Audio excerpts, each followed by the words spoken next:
अब आते हैं इकोनॉमी की तरफ। पाकिस्तान की इकोनॉमी पर आज तक किसी बंदे ने ढंग से काम नहीं किया। इंडस्ट्रियल मिनिस्टर की आपने बात की, तो हमारे जो शाजी हैं उनको मालूम ही नहीं इस टाइम हो क्या आ रहा है। उनको अपनी मिनिस्ट्री का मालूम ही नहीं किसी सिरे से। आप बात कर रहे हैं इंडिया से कंपेयर करें, इंडिया से कंपेयर करना तो तौहीन है इंडिया की। जिस मुल्क के अंदर हमारे सियासतदान एक पेश भी ना हो, मुल्क की तरक्की की बात ना करें और इंडिया से हम कंपेयर करते हैं, तो आई डोंट थिंक सो कि इंडिया से कंपेयर करना चाहिए। और उनका मोरल बहुत हाई है, उनकी इकोनॉमी बहुत हाई है। रिसेंटली जो हमें $70 बिलियन का जो हमें कर्जा मिला है, उससे हमारी इकोनॉमी को थोड़ा बहुत कुछ सांस लेने का मौका मिला है। अब अगर कंपेयर करते हैं इंडिया से, तो $500 बिलियन उनकी इकोनॉमी है, हमारी कोई $4 बिलियन पे टच कर रही है। बांग्लादेश इस टाइम $56 बिलियन पे है। हमारा कंपैरिजन इंडिया छोड़ दे, बांग्लादेश से भी हम नहीं कर सकते हैं। और इंडस्ट्रियल मिनिस्टर तो दूर की बात, उनको अपने स्पेसिफिक ड्यूटीज का ही नहीं मालूम होना है। हम कहाँ तरक्की कर सकते हैं? इंडिया से हमारे तो अभी इंडिया को पकड़ नहीं पा रहे। अभी हमारा कोई मुकाबला इंडिया से बनता है। जब इंडिया दुनिया की तीसरी बड़ी इकोनॉमी बन जाएगा, फिर तो हम ये इंडिया वर्सेस पाकिस्तान की बात भी नहीं कर सकते। करना भी नहीं चाहिए। अगर आपके मुल्क के अंदर वो क्रिएटिविटी है नहीं, तो आप जिम्मेदार हैं इस चीज के। इस मुल्क के अंदर जितनी इन्फ्लेशन, कसम खुदा की जितनी इन्फ्लेशन बढ़ रही है ना, चाहिए इनको कि डूब मरे। ये डूब मरे थी इन्फ्लेशन यहाँ पे हो रही है। एक सैलरीड पर्सन सर्वाइवल मुश्किल। हेलो फ्रेंड्स, तो आज की जो डिबेट है वो इंडिया और पाकिस्तान की इकोनॉमी के कंपैरिजन को लेकर है। तो बेसिकली डिस्कशन ये है कि भाई अगर आप आज की डेट में इंडिया के साथ पाकिस्तान की इकोनॉमी को कंपेयर करते हो, तो ये एक तरह से आप इंडिया की इंसल्ट करते हो, क्योंकि कहाँ इंडिया की इकोनॉमी और कहाँ पाकिस्तान की इकोनॉमी। इंडिया के जो फॉरेक्स रिजर्व है वो $650 बिलियन हैं, तो उसको लेकर पाकिस्तान में डिस्कशन है कि भाई हमारे पास तो $3 बिलियन हैं और वो भी हमारे कर्जे के लिए हुए हैं। सो इसमें कोई फ़ायदा नहीं है। लेकिन हाँ, ये है कि जो उनको अभी चाइना से $70 मिलियन का जो अभी छोटा सा एक बेल आउट पैकेज मिला है, बोल रहे हैं कि शायद इससे थोड़ा सा हमें हेल्प मिलेगी। बट कितनी हेल्प मिलेगी और कितने समय के लिए मिलेगी ये कहना मुश्किल है, क्योंकि उनके जो सियासतदान जितने करप्ट हैं उसको लेकर ये थोड़ा सा डाउट है पब्लिक के मन में।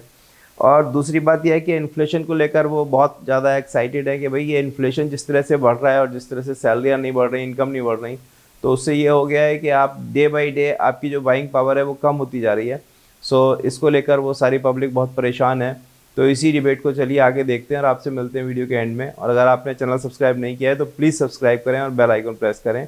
Thank you. अभी यही शायद वजह है कि इंडिया चाइना को जो सा वो उसके मुकाबले में आता नजर आ रहा है ऑटोमोबाइल इंडस्ट्री में, या ओवरऑल भी वो जापान को बीट कर चुका है। और अभी जो सबमरीन्स की बात कर रहे हैं, जो उनका डील चल रही है $5.2 बिलियन की, वो भी सुनने में यह है कि चाइना को काउंटर करने के लिए इंडियन ओशन में उन्होंने ये डील कर रहे हैं। क्या आपको लगता है कि ऐसे बहुत तेजी से वो ग्रो कर जाएंगे और हम एग्जाम्पल्स देते रह जाएंगे? बिल्कुल नज़र तो यही आ रहा है जो हो रहा है। इसलिए मैं अपनी आवाम से हम्बल रिक्वेस्ट करूंगा कि अपने लीडरान से मोहब्बत करें, चाहे आप किसी भी पार्टी से हैं, लेकिन कोशिश करें। लेकिन लीडर का भी चाहिए ना, वो पाकिस्तान से मोहब्बत करे। देखें जी, हमारे जो अभी जो मौजूदा लीडरान है ना, उन्होंने देख लिया है एज ए हमें कौम, वो परख चुके हैं भी ये कौम माज़े से वफादार नहीं है।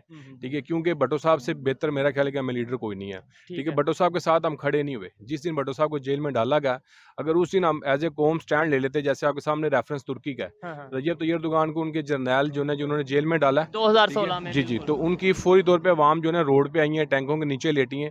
तो जब तक हम एज ए कौम नहीं ना बनेंगे, इसमें तो अल्लाह ताला का भी फैसला है ना, भी जैसी वहाँ वैसे हुक्मरान। तो मैं कहता हूँ भी सबसे पहले हमें खुद ठीक करना पड़ेगा ना, मुझे अपने आप को ठीक करना पड़ेगा, हम सबको अपने आप को ठीक करना पड़ेगा।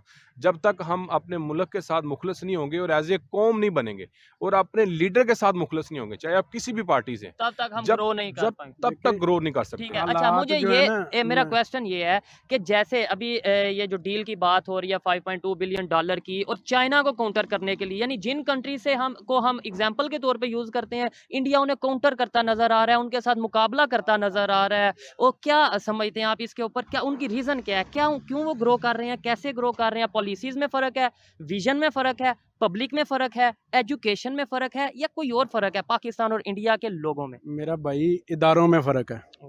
कभी आपने सुना है उनकी आर्मी ने कोशिश की है मार्शल लॉ लगाने की? नहीं। ठीक है, मैं ऑस्ट्रेलिया रह के आया हूँ, मेरे दोस्त इंडियंस भी थे। अच्छा। उनकी जमहूरियत, उनके सियासतदान भी हमारी तरह कोई करप्ट ही हैं, मतलब ज़्यादा हैं। लेकिन उनके अदारे नहीं इन्वॉल्व होते किसी भी सियासी मामले में, उनकी मजाल नहीं है कि वो किसी तरह से मुदाखलत करें। हमारे अदारों ने हमारे मुल्क का बेड़ा गर्क कर दिया है। ठीक है, ये बात अब हमें कहनी पड़ेगी और वो नहीं बांगे अदारों दोहल का कहनी नहीं, पड़ेगी। अदारों का नहीं कहेंगे, ये कहेंगे अदारों के अंदर जो लोग हैं, अदारों से तो हम मोहब्बत करते हैं। देखें हम मोहब्बत करते हैं एक सिपाही से, ठीक है, हम मोहब्बत उनकी लीडरशिप से नहीं करते क्योंकि ठीक वो है। तो खाने आते हैं। अब आते हैं इकोनॉमी की तरफ। पाकिस्तान की इकोनॉमी पर आज तक किसी बंदे ने ढंग से काम नहीं किया। इंडस्ट्रियल मिनिस्टर की आपने बात की, तो हमारे जो शाजी हैं उनको मालूम ही नहीं इस टाइम हो क्या आ रहा है। उनको अपनी मिनिस्ट्री का मालूम ही नहीं किसी सिरे से। आप बात कर रहे हैं इंडिया से कंपेयर करें, इंडिया से कंपेयर करना तो तौहीन है इंडिया की। जिस मुल्क के अंदर हमारे सियासतदान एक पेश भी ना हो, मुल्क की तरक्की की बात ना करें और इंडिया से हम कंपेयर करते हैं, तो आई डोंट थिंक सो कि इंडिया से कंपेयर करना चाहिए। और उनका मोराल बहुत हाई है, उनकी इकोनॉमी बहुत हाई है। रिसेंटली जो हमें $70 बिलियन का जो हमें कर्जा मिला है, उससे हमारी इकोनॉमी को थोड़ा बहुत कुछ सांस लेने का मौका मिला है।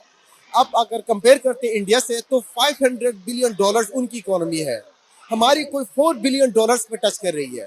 बांग्लादेश इस टाइम $56 बिलियन पे है। हमारा कंपेरिजन इंडिया छोड़ दे, बांग्लादेश से भी हम नहीं कर सकते हैं। और इंडस्ट्रियल मिनिस्टर तो दूर की बात, उनको अपने स्पेसिफिक ड्यूटीज का ही नहीं मालूम होना है।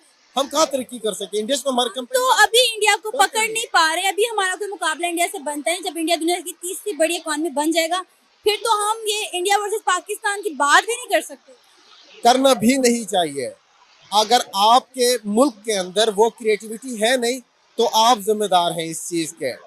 इस मुल्क के अंदर जितनी इन्फ्लेशन, कसम खुदा की जितनी इन्फ्लेशन बढ़ रही है ना, चाहिए इनको कि डूब मर रही है। ये डूब मर रही थी इन्फ्लेशन यहाँ पे हो रही है। एक सैलरीड पर्सन सर्वाइवल मुश्किल है, लाखों में भी तनख्वाह ले रहे हैं, आपकी सर्वाइवल बहुत मुश्किल है। ठीक हो गया। ठीक है। अच्छा, जो आपने बोला ऑस्ट्रेलिया में रह के है, वहाँ पे इंडियन दोस्त थे, उन्होंने बताया वो क्या सोचते हैं। देखिए जैसे अभी हम इंडिया के बारे में बात कर रहे हैं, वो भी तो बात करते होंगे पाकिस्तान के बारे में। वो क्या सोचते हैं, पाकिस्तान नीचे से नीचे क्यों जाता जा रहा है, उनके ख्याल में क्या, यानी इंटरनेशनल लेवल पे क्या सोच है? देखें वो जो है ना, वो सोचते हैं, वो तो ये सोचते हैं हमें रोटी भी नहीं मिलती। पाकिस्तान में। हाँ, वो तो उनकी तो सोच ये है, उनको ये बताया गया। और इस चीज़ में वो भी क्लियर है कि हमारी जो मिलिट्री जो है ना, वो नहीं हमें किसी तरह भी आगे बढ़ने दे रही। लेकिन हमें उनकी बात से सरोकार नहीं है। मतलब ये है कि हमारे मुल्क में आज तक पूरी जो 75 या 76 ईयर में एक भी प्राइम मिनिस्टर ने 5 साल पूरे नहीं किए। और ये सोचने वाली बात और है। उनका प्राइम मिनिस्टर कत्ल होने के अलावा 5 साल पूरे ही करता है। ठीक है, ठीक हो गया।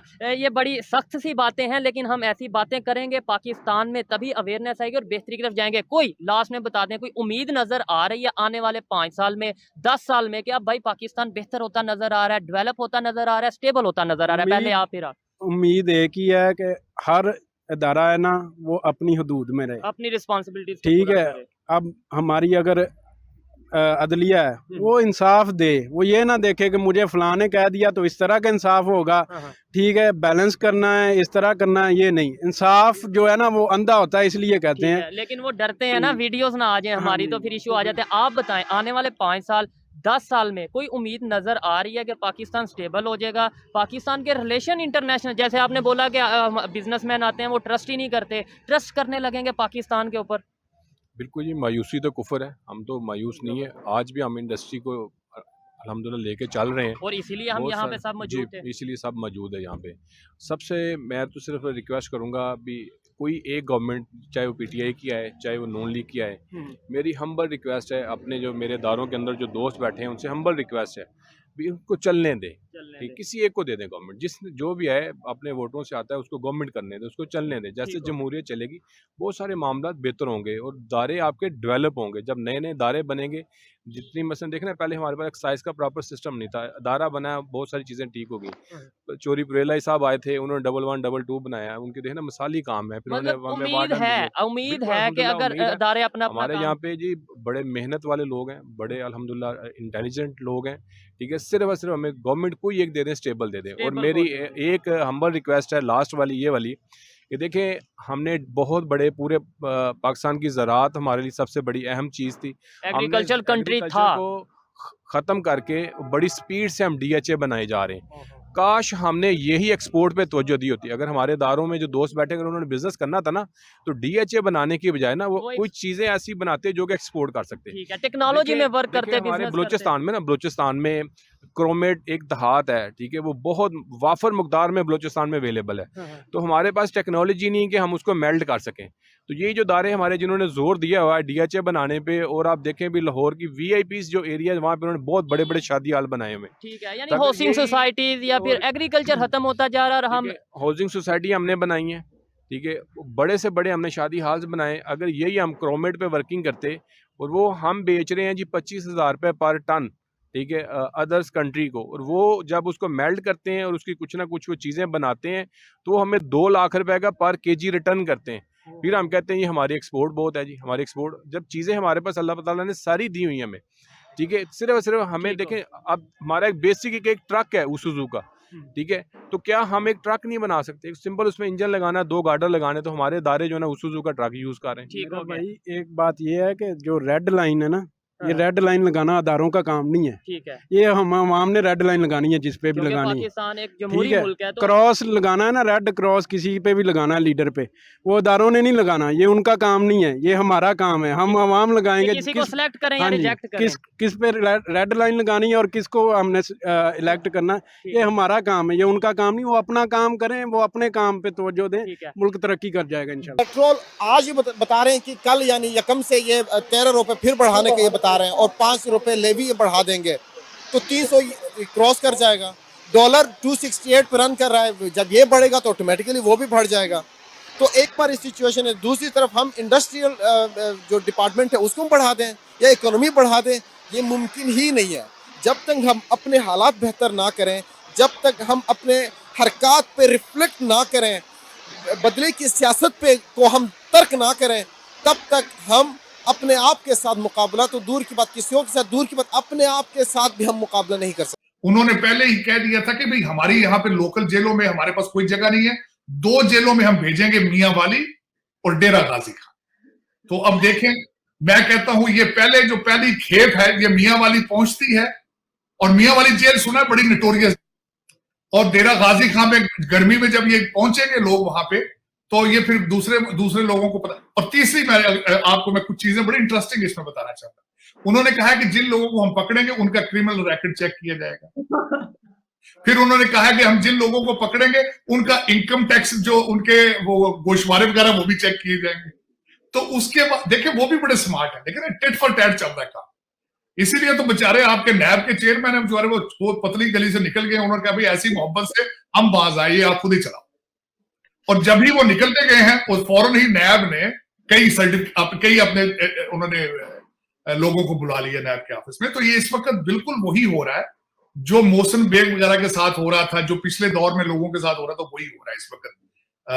लेकिन ये कि मैं महमूद कुरैशी साहब, सर पीर जी वो पकड़े गए हैं, और वो जब वो पकड़े गए गिरफ्तार भाग के गाड़ी में बैठे भाग के गाड़ी में बैठे तस्वीर बनाने के लिए। लेकिन जेल भरों में मुझे एक्सपेक्ट जो कर रहा था, मेरे ख्याल में नाम जो एक्सपेक्ट पीटीआई भी कर रही थी वो उस तरह बलबला नहीं था, जोश नहीं था।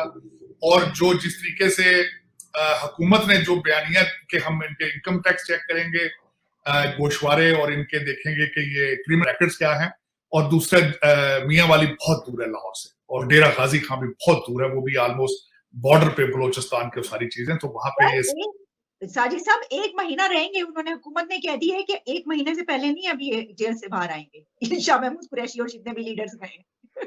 इसीलिए तो उन्होंने वो प्लास्टिक के पिंजरे रखे हुए थे ना भाई, अगर उधर नहीं जाना तो इधर अपने खड़े होके तो अपनी सेल्फी बनाए और स्वाबे दारैन हासिल करें। तो वही हो किया उन्होंने, वहां खड़े होके वो उन्होंने कर लिया। देखा लोगों ने पिंजरे बनाकर गाड़ियों के ऊपर, कई जो एमपी और एमएनए कैंडिडेट थे उन्होंने अपनी गाड़ियों के ऊपर पिंजरे लगा के उसमें खड़े हुए थे। तो वो मैंने देखा है नजारा सारा वो। लेकिन ये कि मेरे ख्याल में ये माजी की तरह, जिस तरह जेल भरो, और ये जो गांधी का एक था जेल भरो जब शुरू हुआ था, ये वो वाला नहीं है। ये सिर्फ टिक टाक टाइप का ये जेल भरो है, सीरियस मोड, और गवर्नमेंट की सेहत पर कोई असर नहीं है। वो they are taking very tough stand on it. और वो दूसरा एक जो मैं अभी जो मुझे बात पता चली है कि वो टीमें इकट्ठी करके वो प्लान बी पे भी जा रहे हैं खान साहब को अरेस्ट करने के बारे में। और दूसरा जो उनके पास प्लान बी, जो मेरे कान में भिनक पड़ी इसकी, कि वो ये सोच रहे हैं कि खान साहब को किसी तरीके से अदालतों से बचाकर 6 महीने जेल में अगर रखा जाए तो उसी के दरमियान हम 2018 की तरह इलेक्शन, जब नवाज शरीफ साहब जेल में तो इलेक्शन करा दिया था, उसी टाइप का हम भी इलेक्शन करा देंगे। इसी तरह इस तरह का प्लान भी कुछ नजर आ रहा है, वो चल रहे हैं, लेकिन मेरे ख्याल में मुझे इलेक्शन होते नजर नहीं। तो आपने देखा किस तरह से ये डिबेट चल रही थी कि भाई पाकिस्तान में इन्फ्लेशन इतना ज़्यादा हो गया है कि वो बोलते हैं कि अगर सुबह को कोई चीज़ खरीदते हैं तो दोपहर और शाम तक 2 बार उसके प्राइस बढ़ जाते हैं। सो ये बहुत सरप्राइजिंग है और एक तरह से देखा जाए तो बहुत हॉरिबल सिचुएशन भी है। सो इस तरह की और इंटरेस्टिंग वीडियो देखने के लिए प्लीज़ चैनल को सब्सक्राइब करें और बेल आइकन ज़रूर प्रेस करें। तो चलिए मिलते हैं नेक्स्ट वीडियो में। Thank you very much for your time. Bye bye.